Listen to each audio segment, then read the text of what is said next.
Greg Branos for the Coach Speak Index.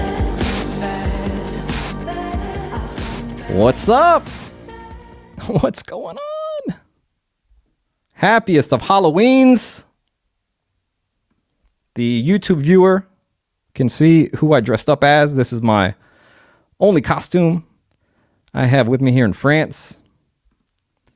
And the audio listeners are rampaging and rioting in the streets right now. They have no idea who Greg dressed up as. They're going crazy without this information right now. All right, I'll give you a quick clue. All right, here we go. L to the OG. Dude be the OG. Ain't any plan. That's right. It's Kendall Roy from Succession. The number one boy. Missed that show.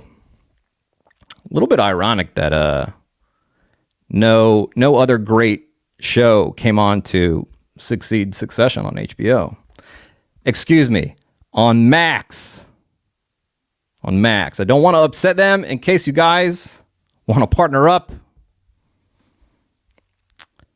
But you know what? I've already got the best partner. Maybe like a number 2 partner, right? But here at the Coach Speak Index, you know that we are partnered up. We're partnered up with, and we are powered up by Underdog Fantasy, where you can sign up with promo code CoachSpeak and claim a first-time deposit offer up to $1,000 in bonus cash plus a free pick. I have a link to that in the description. So all you got to do is click. All right, before the Coach Speak clips this week, going to go over some injuries as usual. And first one is Jaguars head coach Doug Peterson called rookie wide receiver Brian Thomas Jr. day-to-day with a chest injury. Said that he has a chance to play this week. Now, Doug Peterson has a 50% reliability rating on injury history. The good news in this instance, Peterson has been a little bit more reliable as the Jags head coach than when he was the Eagles head coach. So that's cool. But bad news, his day-to-day labels still cannot be trusted. Peterson also said, by the way, that they should get Travis Etienne back this week from his hamstring injury.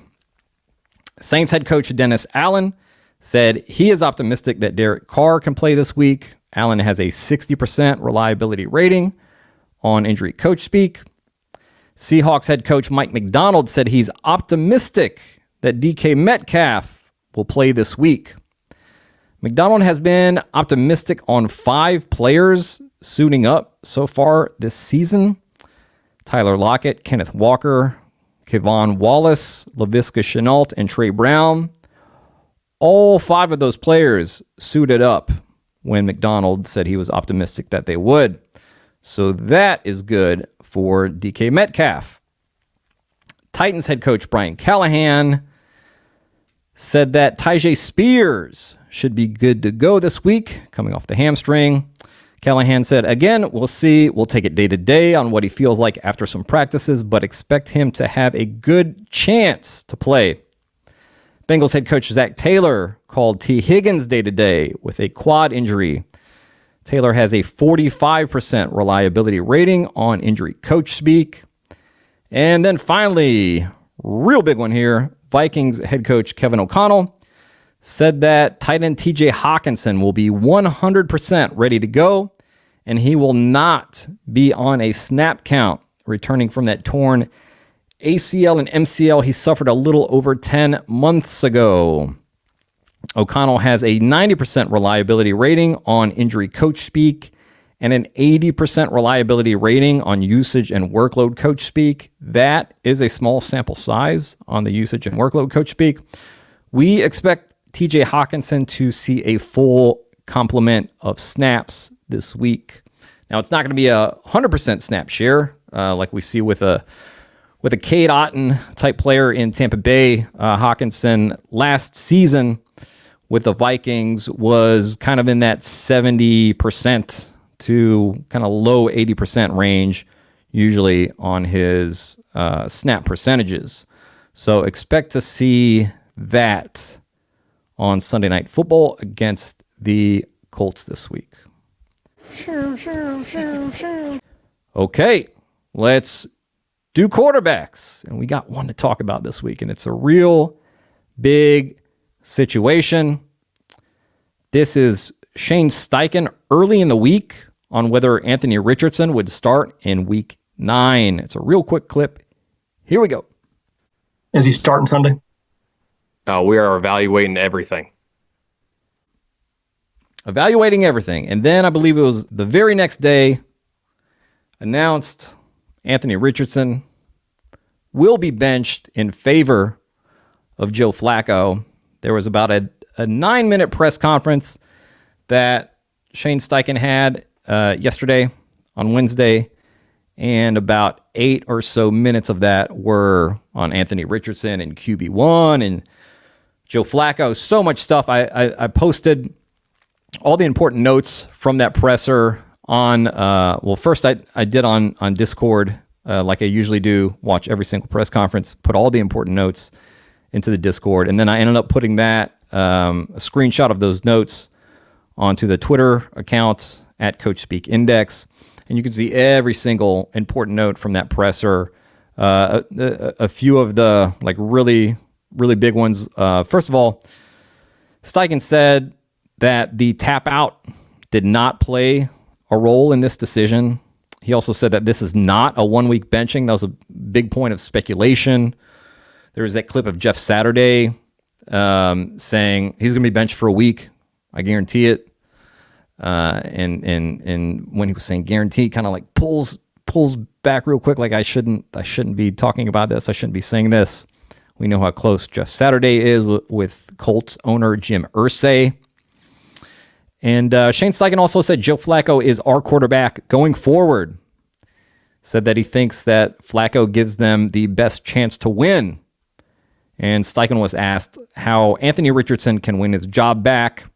Steichen said he needs to just keep developing and growing as a professional. Work on all the little details. Well, I mean, what could I say that you haven't already heard from a million people this week? I'm just going to give you like real quick couple things. All right. And then we'll move on. But yeah, this seems like not a great decision. What are you getting out of Joe Flacco? Okay, he'll win some games, maybe get you to the play. You're not going to win a Super Bowl with him. Can you hold on to your job?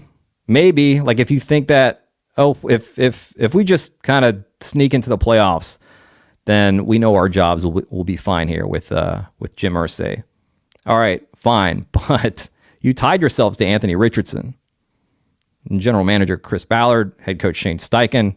You guys picked him 4th overall. And to bail after 10 games. Yeah. You have a better chance of winning a Super Bowl with Anthony Richardson. Not necessarily this year, but you have a better chance of winning a Super Bowl with Anthony Richardson as your quarterback than Joe Flacco.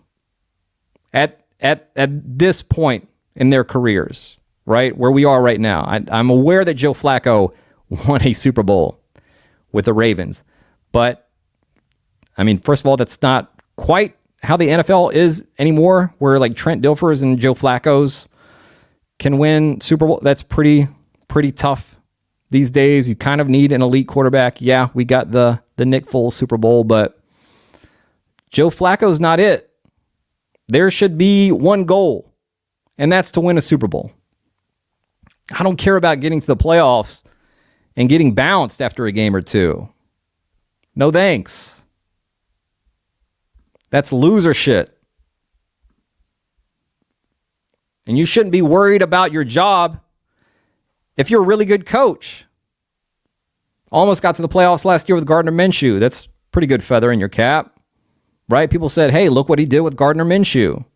Pretty cool. Okay, well, what is he doing with the number 4 overall pick that he drafted? Where is this genius Shane Steichen offensive mind? We're not seeing it. We can keep saying he's sharp, he's a wizard. I've said it, but he's a fake wizard. He's Mickey Mouse in a big robe.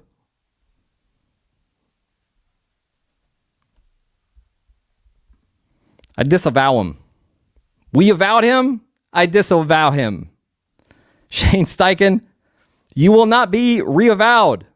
We're done with you.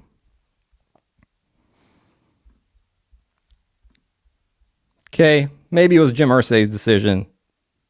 I can accept that. Shane Steichen says it was his decision, his final decision. So, one way or the other, brother, I'm not into it. And as far as the tap out thing goes, I mean, this was maybe the most kind of polarizing part of this entire situation was the tap out. He was tired on 3rd and super long after running around and shaking off a gigantic lineman. And okay, maybe it's not a big deal for a person to do that. I don't personally have a problem with it, but if the entire locker room or big parts of the locker room, like, Ryan Kelly, and I'm sure there are other guys, if they think that type of behavior is unacceptable, then it is unacceptable. I would also say that the way a lot of the Colts players are playing is unacceptable. The way the defense is playing, unacceptable. The wide receivers dropping all of these passes, unacceptable. Michael Pittman Jr. trying to tough it out through a back injury and looking like a guy who's playing with a serious back injury, unacceptable. A lot of blame to go around here. It's not just Anthony Richardson. He hasn't been playing great. Okay. Yeah. But he hasn't been the worst quarterback in the league. And the Colts have a pretty similar success rate when Anthony Richardson is playing versus when Joe Flacco is playing this year. Who did Joe Flacco beat? Like the Titans in one of his 2 starts?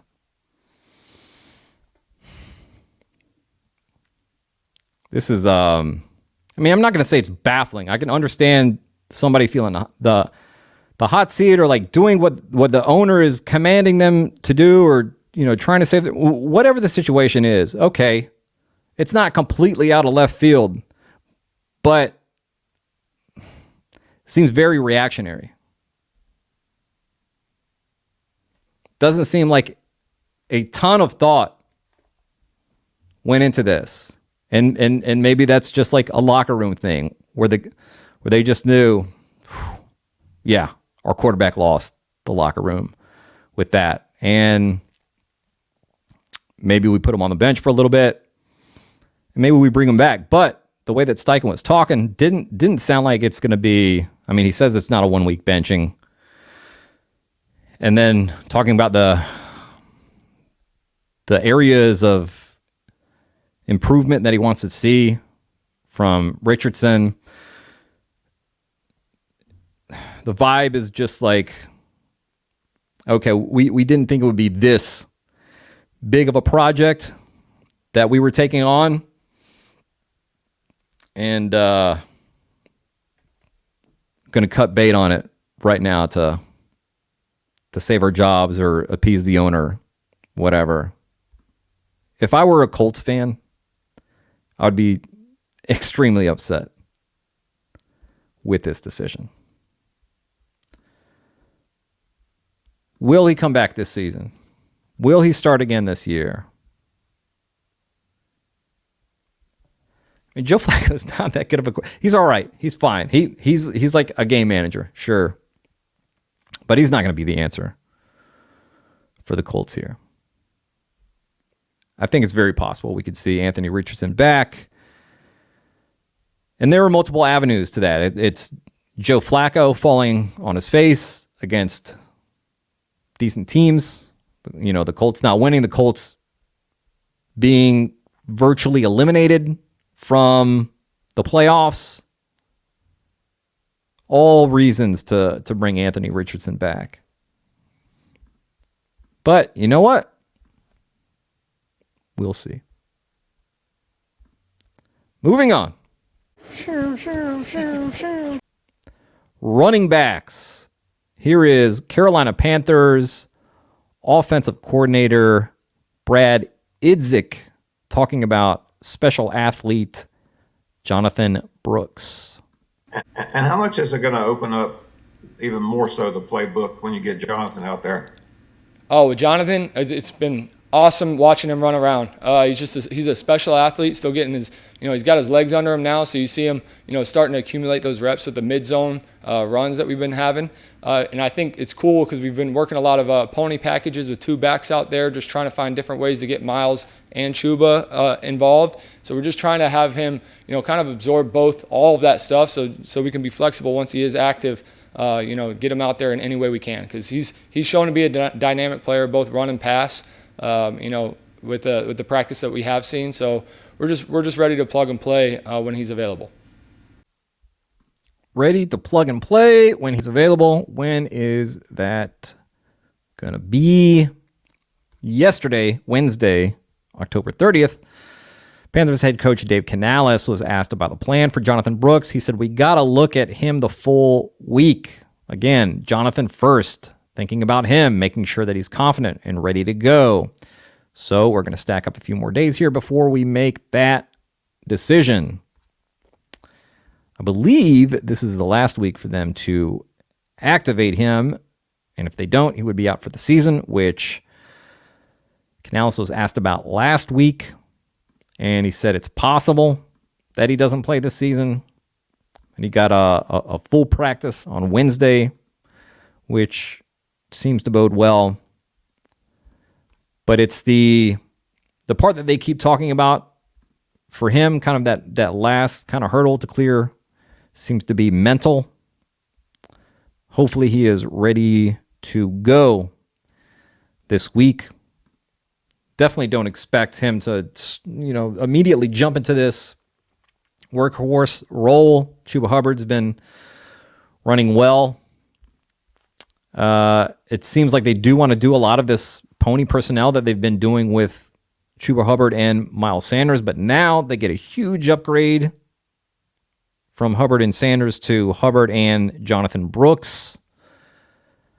The way that they've run the ball, or been able to run the ball this season, which we know Dave Canales said, I want to prove to you how stubborn I can be when it comes to the run game and running the ball. This will be very good for the Panthers when Brooks is available. And he is a special athlete. He's a special talent, as well as as well as Chuba Hubbard has been playing. We know the exceptional skill set that Jonathan Brooks has, but he hasn't played in a year. He hasn't played football. He hasn't played in the NFL at all.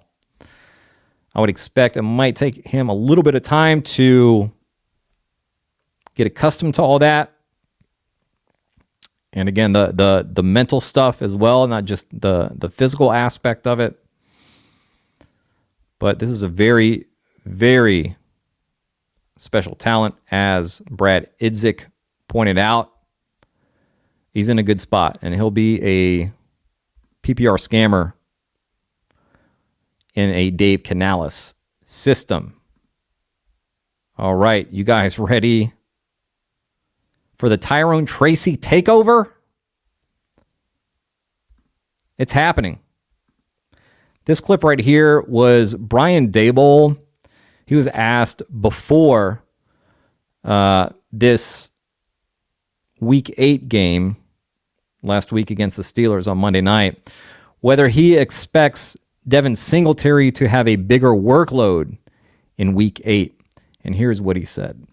Do you feel better about Devin Singletary this week? It seemed like last week he was still sort of, you were kind of ease him in, or he was still not quite 100%. Yeah, feel good about Devin. Yep.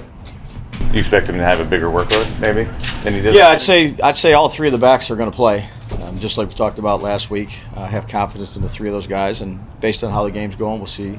See who has more of a role, less of a role, but all three of them will play. So he gets asked about Devin Singletary, and he says all three of the backs are going to play.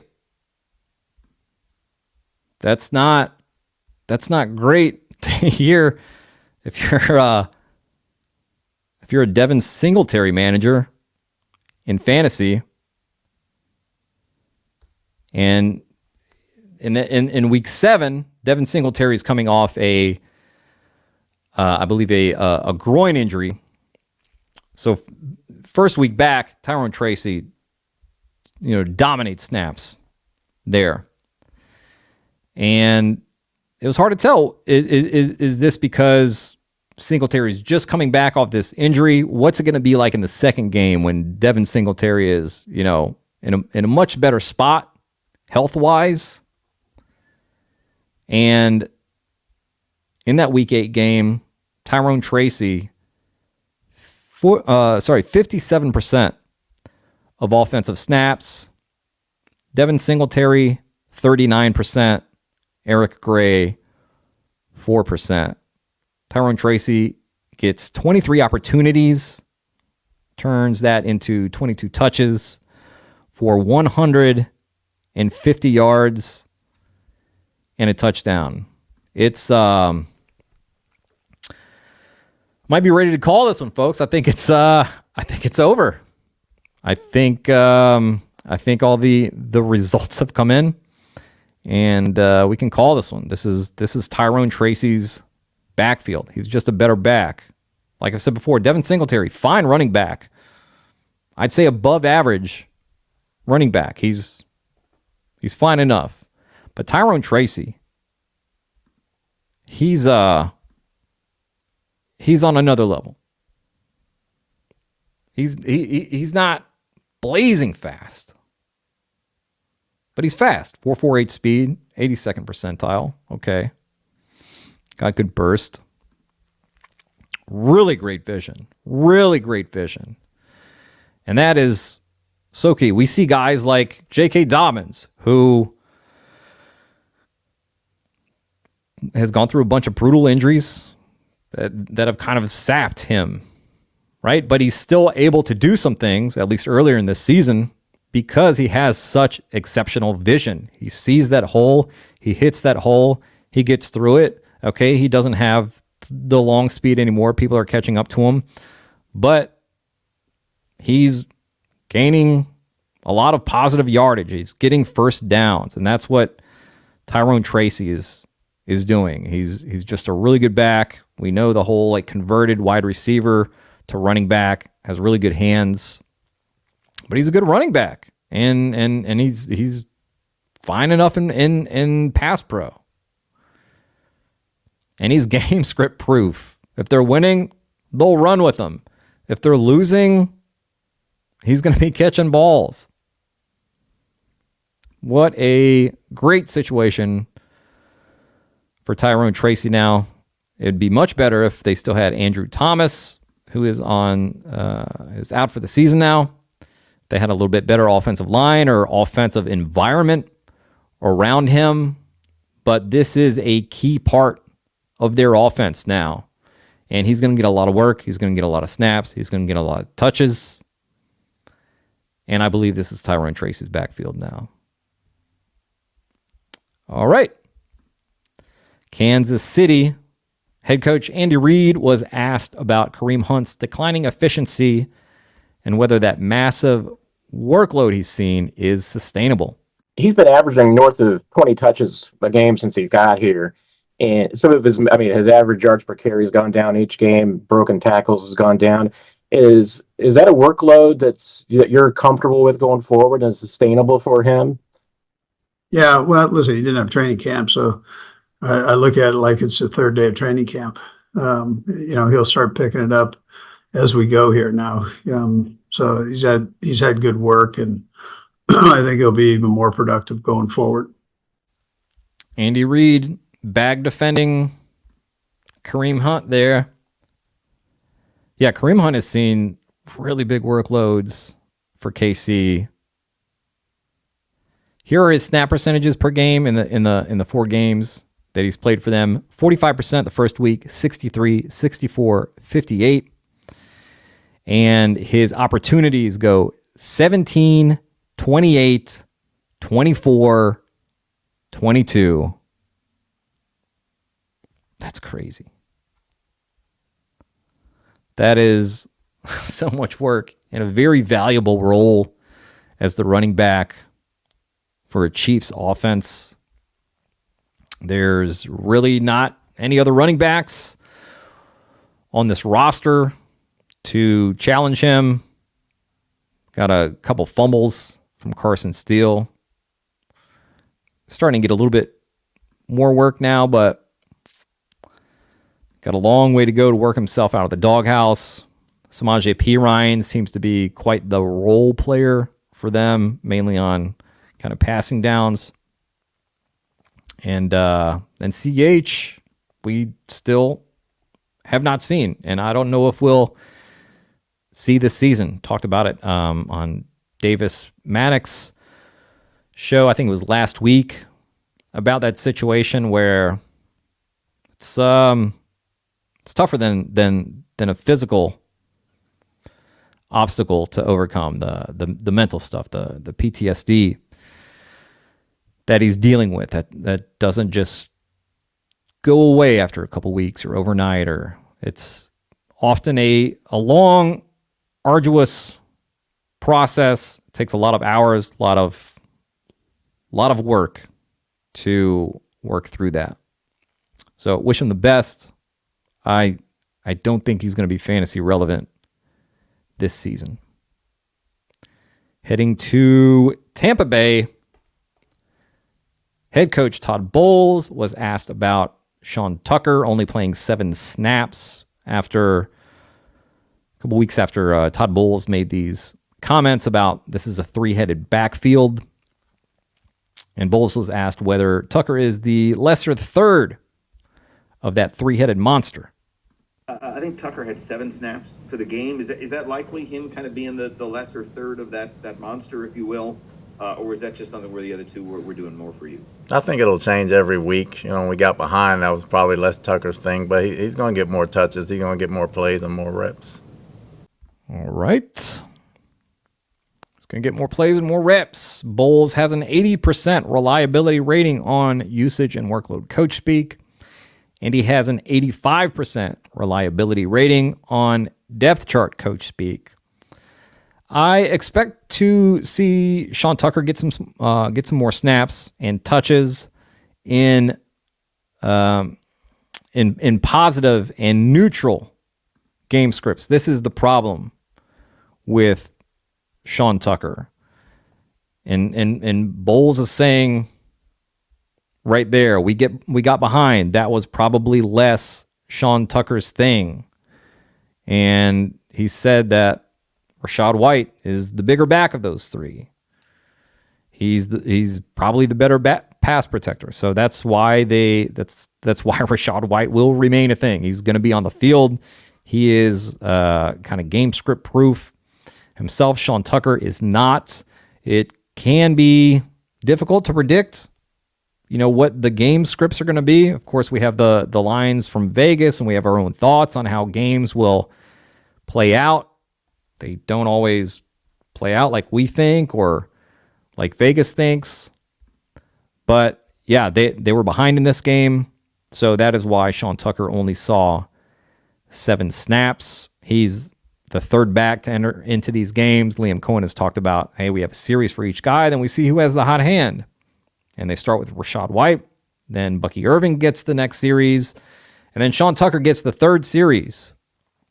And that can be later in games, depending on how long the Bucs drives are, how long the opponent's drives are.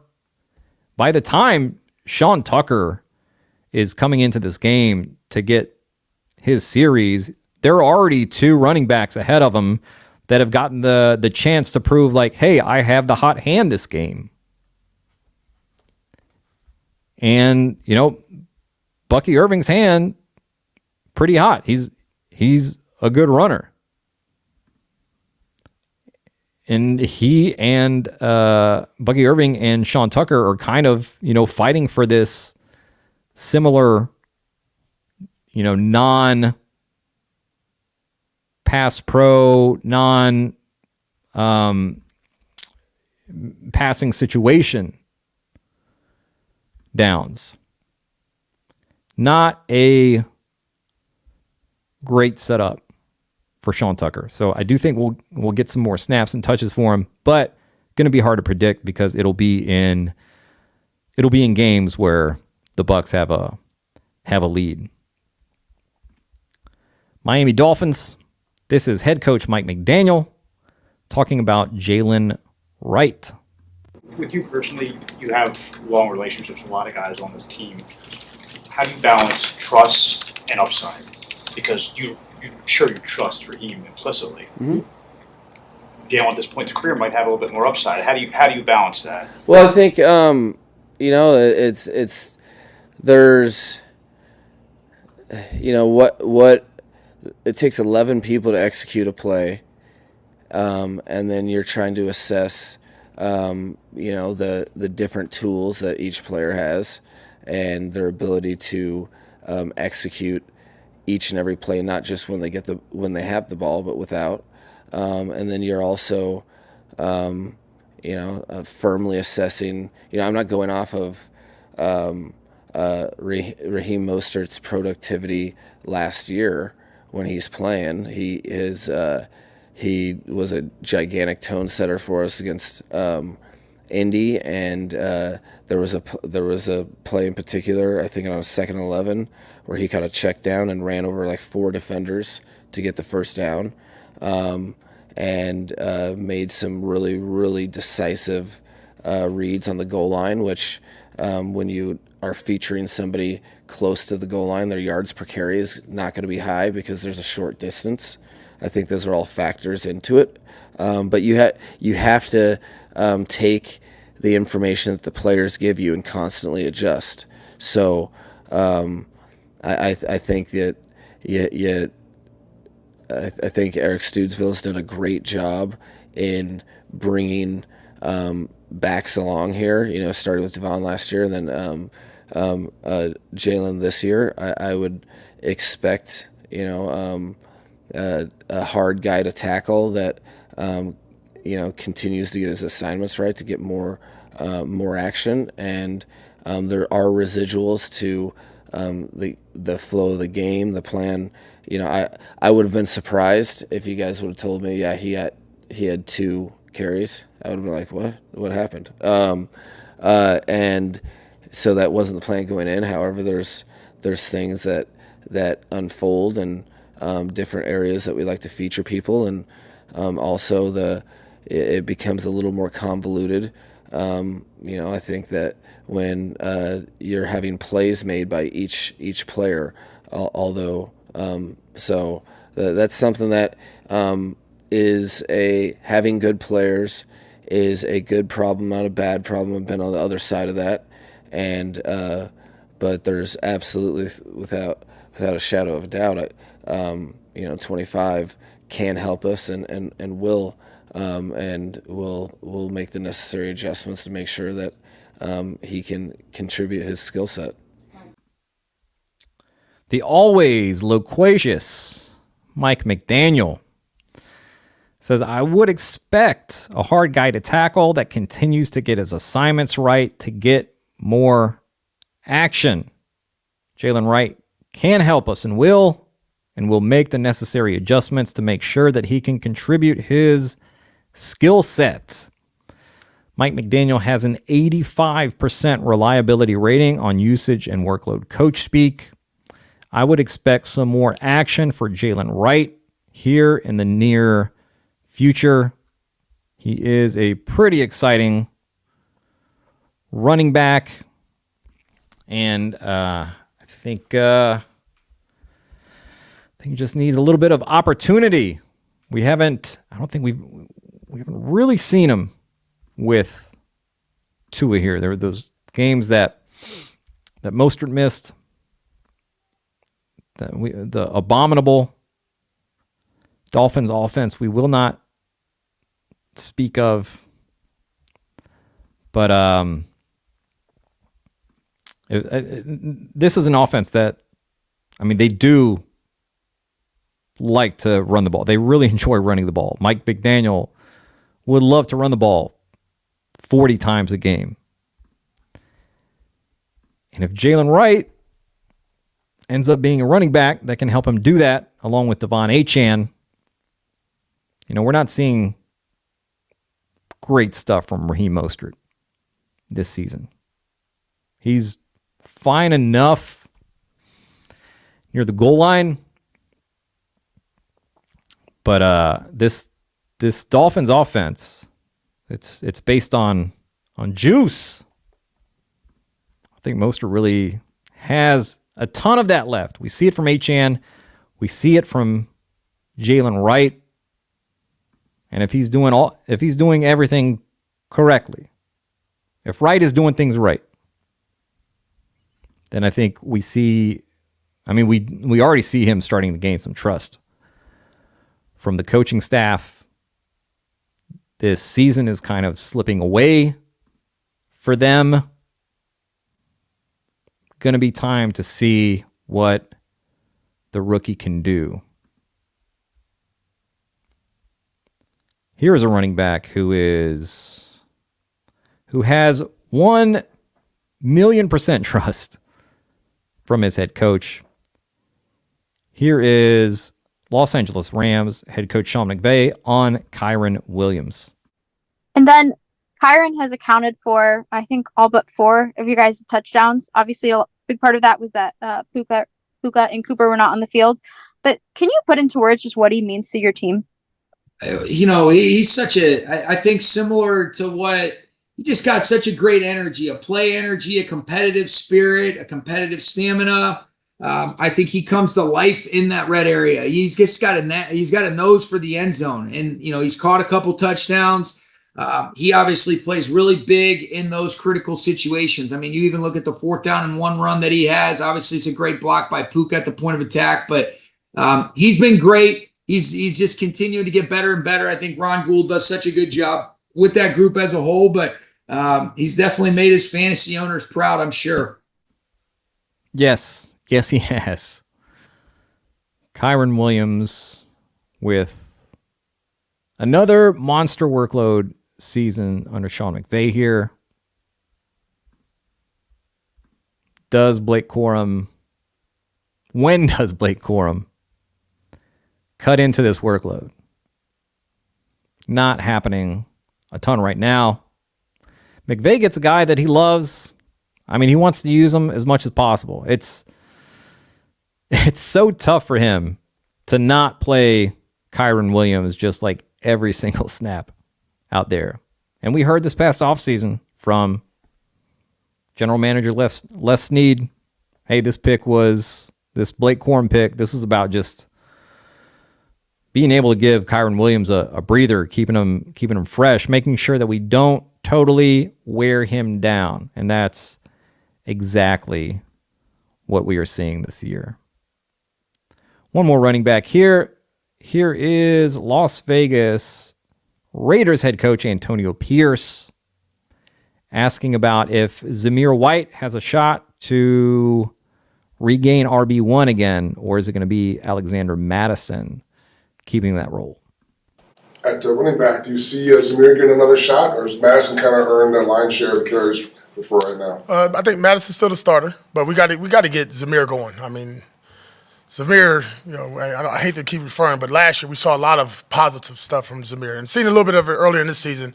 And I think he just got to get out of the funk as well. I know those fumbles early on really got to him. Then he had the injury, but it's always good when we got him going downhill. He's a big gentleman who's physical, and obviously I don't think everyone to see one running back in it. You look at the whole league, everybody's using two backs. It's a confidence thing with him, or what do you think's been an issue with Wilson? We just got to get him going. 2, 3 carries in and out the lineup. You got to get in the flow. Everybody needs to get in the flow of the game. And then sometimes the flow doesn't allow that, but we got to find ways to get him in the game and keep him in. Antonio Pierce wants to run the ball so badly, but this run game is terrible. Alexander Mattison, last week, 14 carries, 15 yards. Zamir White, also ineffective when he got his chance earlier this season. This is a disgusting backfield right now. Real nasty backfield and run game. It's bad. Pierce has an 80% reliability rating on depth chart coach speak, but it is a small sample size, and he also has potential strikes looming on both Alexander Mattison and Zamir White. He is, I believe we touched on this in a previous podcast episode, but Antonio Pierce, very reactionary head coach. Zamir White got buried when he fumbled. I believe it was he fumbled twice this season. I believe that he lost fumbles, and after that second one, that was it. Kind of the same way that we saw Aiden O'Connell wrapped up the QB job in the preseason and then throws a pick six, and Antonio Pierce says, no, all that good stuff, no, because you Gardner Minshew, yes, he turned the ball over as well, and he threw like a really terrible ball that should have been intercepted and was dropped, but you were the most recent guy to turn the ball over. So you're out, this other guy's in, and he's going to be in until he turns the ball over. That's how Antonio Pierce does it. So I don't think Madison has lost a fumble this year. It was a real big deal with him last season. Can he go the entire year without fumbling? We'll see. If he fumbles once, what happens? Does he get doghouse immediately? How many fumbles does it take? I mean, if Zamir White gets back in and fumbles the ball, we may never hear his name, see his face again. Antonio Pierce, we can tell by his fourth down decisions what kind of a coach he is. He is not sharp. He's a bad coach. And with those coaches, you'll get some crazy stuff. You don't know. They're just not thinking the way they should be. They have their gut instinct. They're old school. You fumble the ball, we tape it in your hands. Friday Night Lights style. Wide receivers will start in Kansas City. This was before week 8. Head coach Andy Reid was asked about new acquisition DeAndre Hopkins' role. What will that be within the Chiefs offense? We're excited to have him here and join in with that receiving core. And again, he's been a proven player, and he'll work in those spots. That Juju and Rashid did. So. Andy, obviously he's been a good player over the years, but other than that, is there something specifically that he does well that you feel like you guys have maybe been lacking? Well, I think not necessarily lacking, but I think he's a good, he's a veteran player and seen just about everything over 12 years. So, and he's a good space player. So he's very good understanding how to work in space. At the same time, he's a tough matchup because of his size, arm length, big body that knows how to kind of play that low post area very well. How about a timetable for him playing? Well, it could be this weekend. We'll see how he picks up. I've got to get him on the practice field. But why wait, right? If he can handle it without putting him in a bad position. Yeah, he does some stuff that maybe isn't what you guys currently have on the roster as far as playing traffic. I just wonder, is that something that you guys need to adjust to fit his skill set, or do you want him to more adjust to what you guys are already doing well? No, listen, we do this with all players. We try to utilize their strengths and work them in to what we do without completely changing everything. I mean, we've got a little of everything in the offense. So, but he's similar in being able to his awareness in space as Juju and Rashid was developing into. So, and that's a good thing in this offense to be able to do. DeAndre Hopkins, he'll work in those spots that Juju Smith-Schuster and Rashee Rice did. Well, as Hayden Winks pointed out on Twitter, DeAndre Hopkins did not work in those spots in his first game. We actually saw some stuff schemed up in that area for Xavier Worthy. And then we saw, of course, Travis Kelce going back to being elite Travis Kelce. So is this a situation where what Andy Reid is saying here, those are his plans for Hopkins, but we just didn't see it in the first game because it's the first game? He just got there, and it'll take a few weeks to get fully integrated into the system and into this role that Andy Reid is talking about. Well, if we look at Andy Reid's reliability rating on usage and workload coach speak, it is only 60%, which is well within the danger zone that I've talked about. That's 65% is that danger zone. So anything lower than that, we can't really trust. Can't really take the word, So, folks, we'll see. Tennessee Titans. This was also before week 8. This is offensive coordinator Nick Holtz. He was asked about Calvin Ridley's, his production, his targets, and Holtz says, you know what, we're not going to force the ball to Calvin Ridley anymore. What do you feel like has been kind of the disconnect with Calvin in terms of being able to really have a productive day like you want and like he wants? Yeah, we were on our way to having a decent one when he had the one drop, and I think I think we're all pressing. I think he's pressing. I think we were pressing to get him the ball, against Indy, when we kind of, some of those targets that he did get, maybe they shouldn't have gone to him and he could have moved on. And I think we're all just kind of, feels like for the first time, we've all taken a deep breath and just, let's let the ball go where it goes. He'll get open. If he's open, we'll throw it to him. If not, and then he got open on that bench route on their sideline and he just didn't come down with it. And so it just feels everybody's trying to force it too much, right? So let's just take a step back and kind of let it all happen naturally. All right. They really love to throw their players under the bus in Tennessee.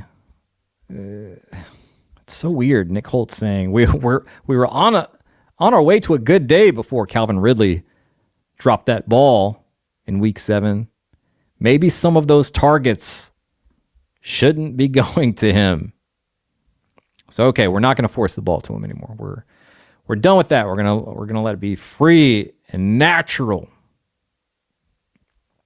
Like we're living in the 70s.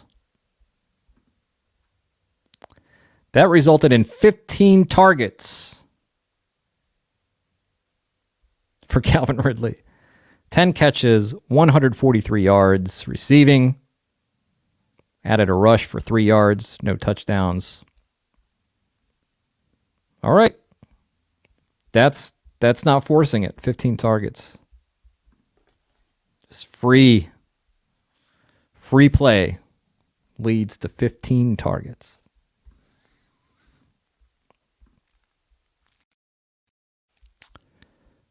Next, Tampa Bay Buccaneers. This was before week 8. After Chris Godwin out for the season, and Liam Cohen was asked about, hey, who is going to play in the slot now that Chris Godwin is out? The slot position already has, Chris had 50 plus catches already on this season. Do you see that being filled by multiple people or more so one person? Yeah, I think you fill it by playing in multiple personnel groupings, and whether it's some more 12, 21, 11, 13, whatever it is, you're trying to ultimately you're never going to match that production. Like, that's just not realistic. But what is realistic is to get it in different ways of getting other guys touches, other guys stepping up, obviously within that F role in 11 personnel, while also maybe distributing it a little bit differently throughout different personnel groupings and different players. And how did that turn out? Well, we saw in the slot, Jalen McMillan played 33% of his snaps there. Sterling Shepard played 60% of his snaps in the slot. And then Shepard missed some time in the game with a hamstring injury. So, like we said last week, fear that it will, would rather it be Jalen McMillan in the slot, but I feared that it would be Sterling Shepard. That is mainly what we saw. Now, when Mike Evans comes back, does that change at all? I don't know. But McMillan, still getting some targets, and first read targets here went K-Dot and 30%, Jalen McMillan 21%. So kind of what we thought would happen after Chris Godwin and went out for the season, and Mike Evans being out for this game, of the Bucs leaning on their running game, leaning on Rachaad White, and leaning on Cade Otton to move the ball here. They really do need Jalen McMillan to step up and for the chemistry to be established between he and Baker Mayfield. We saw again Baker miss him on a touchdown throw, and then there was that wide open one over the middle that I'm not sure what percentage of blame goes on Baker Mayfield, what percentage of blame goes on Jalen McMillan.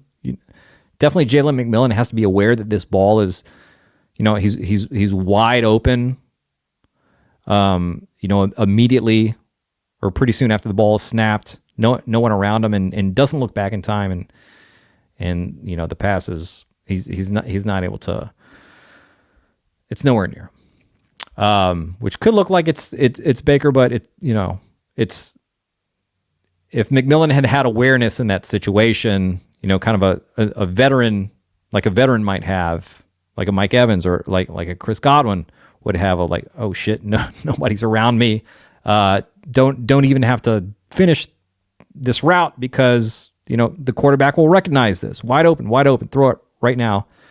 And that also could have gone for a touchdown. It really seems like Jalen McMillan could have 6 touchdowns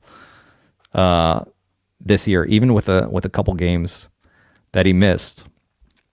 Will he get it together? The coaching staff seems to think that he will.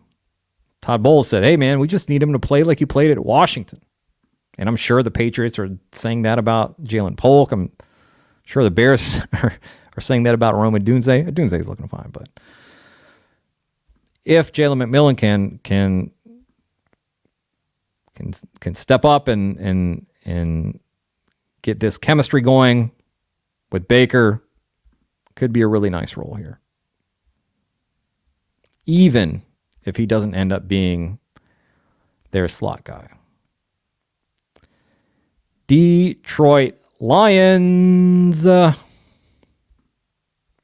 This is Dan Campbell talking about Amon-Ra St. Brown.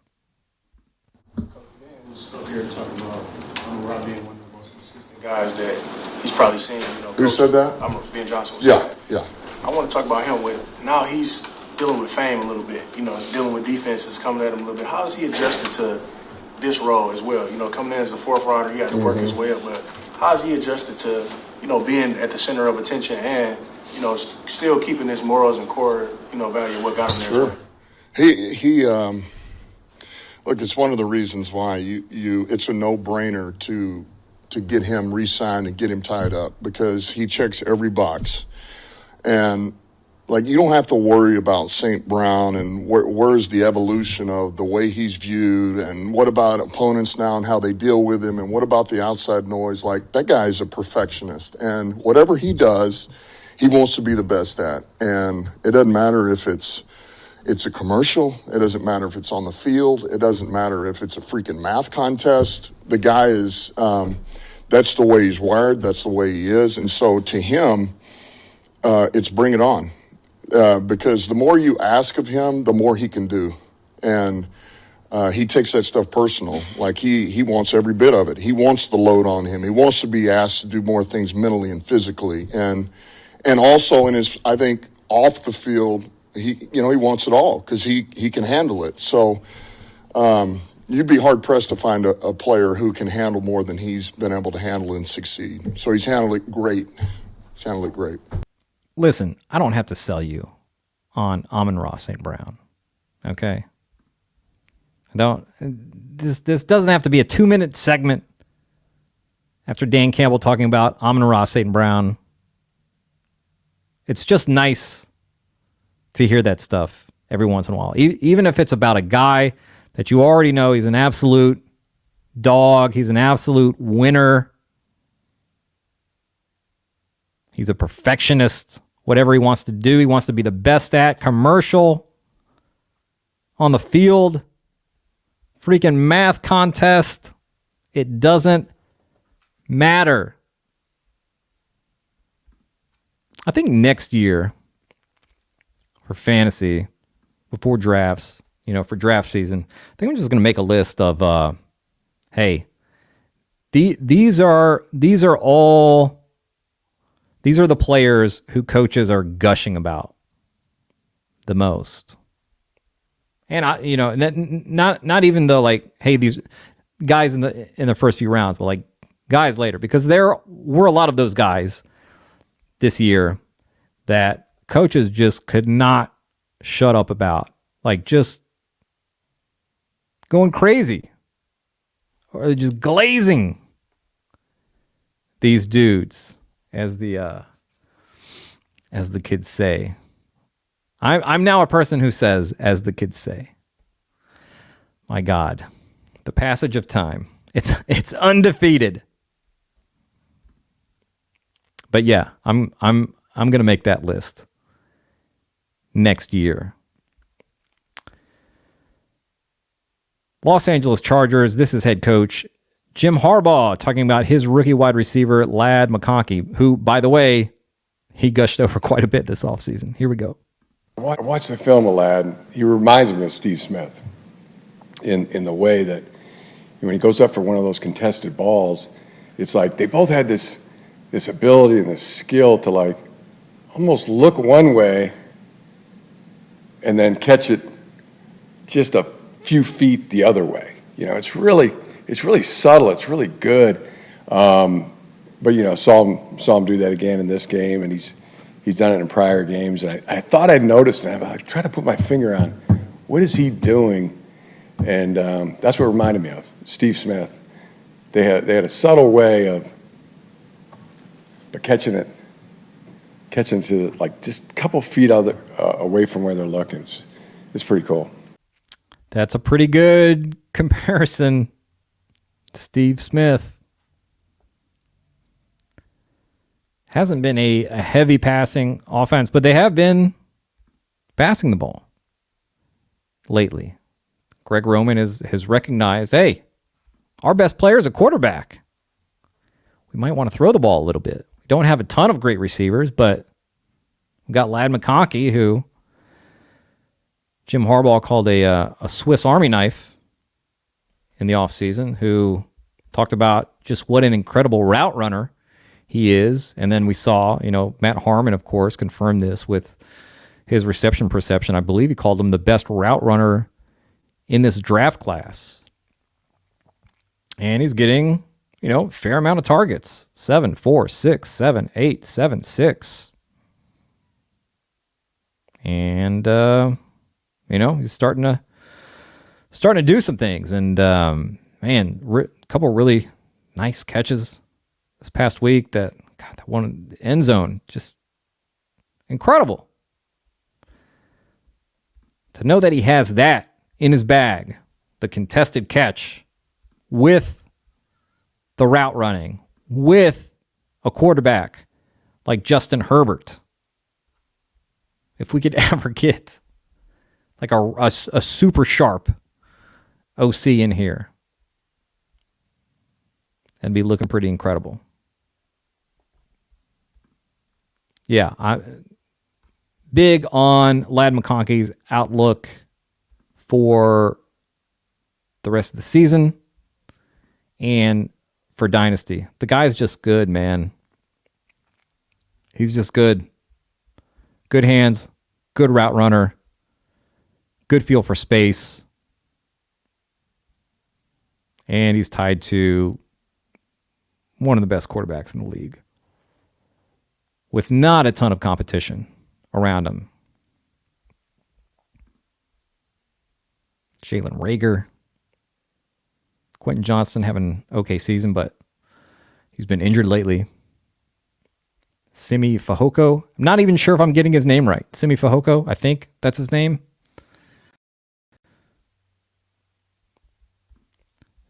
Very nice if you have Ladd McConkey. Couple more wide receivers here. This is head coach of the Carolina Panthers, Dave Canales, talking about rookie wide receiver and new fantasy darling, Jalen Coker. Dave, we saw Jalen kind of have a little bit of a breakout game this past weekend. I'm just curious, from your vantage point, why do you think he went undrafted, and what did you guys see that you liked that kind of allowed you to identify, kind of a diamond in the rough with him? I would say small school. I would say he ran a good 40 time. A lot of times when you come from a small school, they look at the production, but they look at all the measurables. He's got great size, but he didn't run a 4.3, but he's fast. He's shown it. He's separating on NFL fields. That's not easy to do. So we have to look at the challenges of winning against NFL players outside in the slot, and to do it with the consistency that he has over the last couple of games is awesome. And so now the challenge for Jalen is to continue to improve his fundamentals, improve the details of the routes, improve the details of the splits, all the things that really help to make a pass game go. But what we've saw from him is that when he gets opportunities, he makes the most of them. What was it like for you guys when you went through that window with him where you cut him and he cleared waivers, knowing what he could potentially do? Yeah, excitement, it's a gamble always, and I think that in every team, in every locker room, you go through training camp, and a lot of times you have more information than the rest of the league does, but to be able to put the group of guys that we did together and to have Jalen develop and to see him, attack practices, making plays in practice, showing us, give me a chance. I love seeing that hunger from the guys. The practice squad guys all got to take notice of that. You're not just out here to just run plays for the offense or the defense. You're out here to show us that you're hungry for an opportunity to get on the field, and he certainly did that. What was that? Who's Jalen to remind you of? Anybody you've seen in the past? A bunch of different guys. I probably would start with Jermaine Kearse because I spent the most time with him. He was an undrafted player out of University of Washington in Seattle, had a great career for us. And, he had that hunger, and he just kept making plays when they came to him. And pretty soon he was one of our starting guys and played that way for, 5 or 6 years. So kind of a little bit of that story. and just like the chip on his shoulder, the hunger, the size, the ability. So I think probably him. Jermaine Kearse, not a bad comp to receive. Jalen Coker is a big dude, like Dave Canales says, 6'3", 213. Kind of surprising that 32 teams passed on him over and over in the NFL draft. Carolina signs him as an undrafted free agent. Then they cut him. 31 NFL teams pass on him again. So Carolina ends up getting to keep him because he passes through waivers. How does Sean Payton, who loves size, not grab Jalen Coker off waivers there? Real nice hands and catch radius for Coker. Made that big sideline grab, like really incredible catch this past week.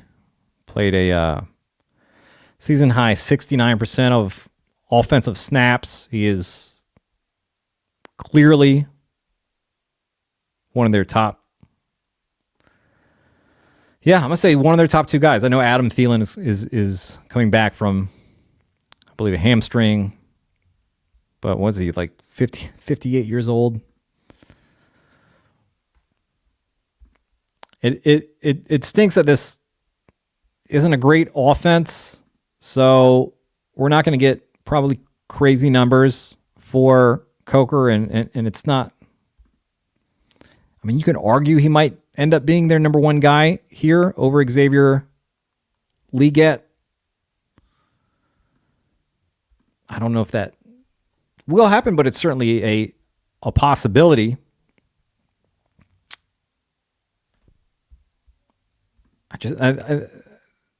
If he's on the waiver wire, I would grab him. It's going to depend on who you have, obviously, in all these situations. But if you have room for him, I would grab Jalen Coker. And if you're playing Dynasty, I would absolutely grab Jalen Coker for when this offense is better. You know, when they have a decent quarterback back there and, you know, they're got Jonathan Brooks, decent offensive line, able to move the ball. I feel like Jalen Coker will be in a good spot. This year, tough to see him as like a weekly play. Flexible with the right matchup. And if you're kind of, you know, he's like streamable flexible. How about that? All righty. One more. Washington offensive coordinator Cliff Kingsbury on Terry McLaurin. When you have a receiver like Terry McLaurin, what's the balance between having an offense or a playbook that goes to him too much or not enough during the course of a game or the course of a season? Yeah, I'd say, I mean, every game with a guy like that, you come out of it saying, I wish we would have gotten it to him more. I mean, he's that type of a talent, and he plays hard. And like I've told you before, the beauty of him is he never asks for it. He never comes back, complains, never gets on the quarterback. He just does his job. And when that guy is doing it like that and blocking, playing without the ball, then everybody else is going to get in line. And that's kind of the beauty of him. But yeah, I think he's a guy you want to make sure every week if the money's on the table, like the ball's going to him. Yes, sir. You want to make sure every week, if the money's on the table, the ball's going to him. Been a pretty nice run here for Terry McLaurin through 8 games, 579 yards and 4 touchdowns. I believe he scored like 15. Yeah, 15 plus in his last 6 games, 15 plus fantasy points in each of those. Pretty nice. Oh, by the way, Coach Speak Index flag plant, Terry McLaurin felt really good that Jaden Daniels would help unlock him. He was one of 6 wide receivers coming into this year with, I think, either 3 or 4 straight seasons of 1,000 yards receiving. And he did all that with one of the worst catchable throw rates from his quarterbacks in the NFL over each of those seasons. And finally got hooked up with a good quarterback, a guy who came into the league as a very, very accurate deep thrower, which fits perfectly with Terry McLaurin's game. He's a deep ball winner. And Dan Quinn is very big on explosive plays, play action, bombs, that sort of stuff. And it's working out swimmingly for Terry McLaurin, for Jaden Daniels, for managers of both of those players. It's working out for Cliff Kingsbury. Might get a little head coaching gig again after this there, Cliff. All right, before we wrap it up here, I'm going to give you I'll give you 2 notes here from the Discord. Again, I watch every head coach, every offensive coordinator, every general manager press conference. This is 30 plus hours every week. And I put all the most important notes into the Discord. All the important notes go into the Discord. And then I tweet out 5% of this stuff, 10% of this stuff. It's wonderful. It's the best resource in fantasy. It's crazy. And there's this, separate threads for every team. And this is going to look so cool, a year, 2 years, 3 years from now, where you're able to scroll back and you can search, players and see, hey, what's the progression of what coaches have said about this guy over the last 3 years? So really cool for long-term stuff. All the NFL draft stuff is going to go in there. There's 5 weeks out of the year where there are no press conferences. And the rest of the year, how many more weeks? 47 weeks. Just grinding that shit all week for you. Putting all the important notes into the Discord. Here we go.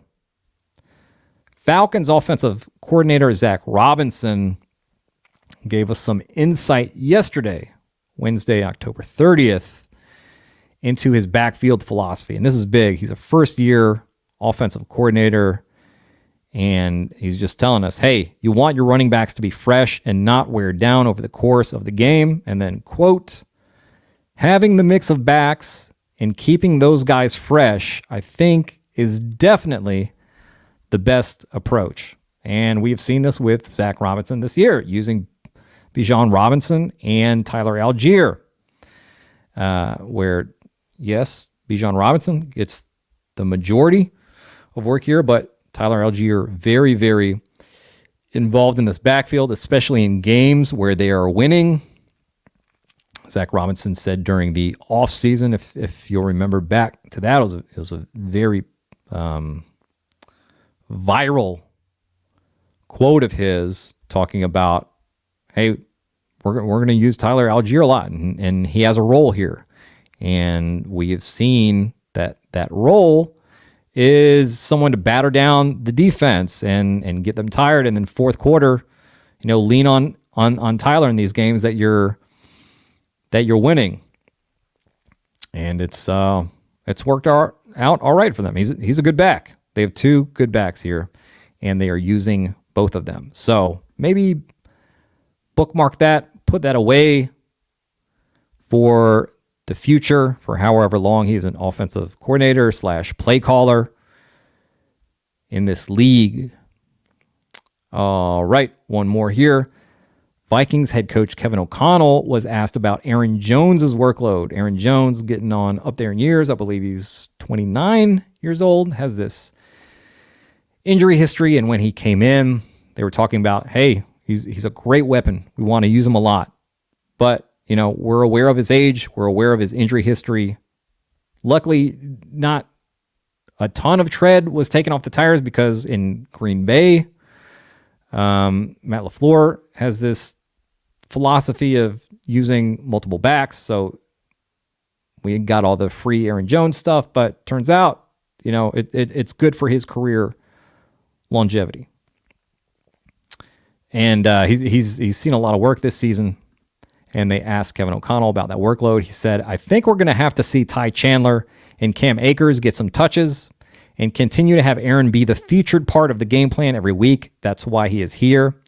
O'Connell also said, we need to continue to have a mindset on his snap counts going into games.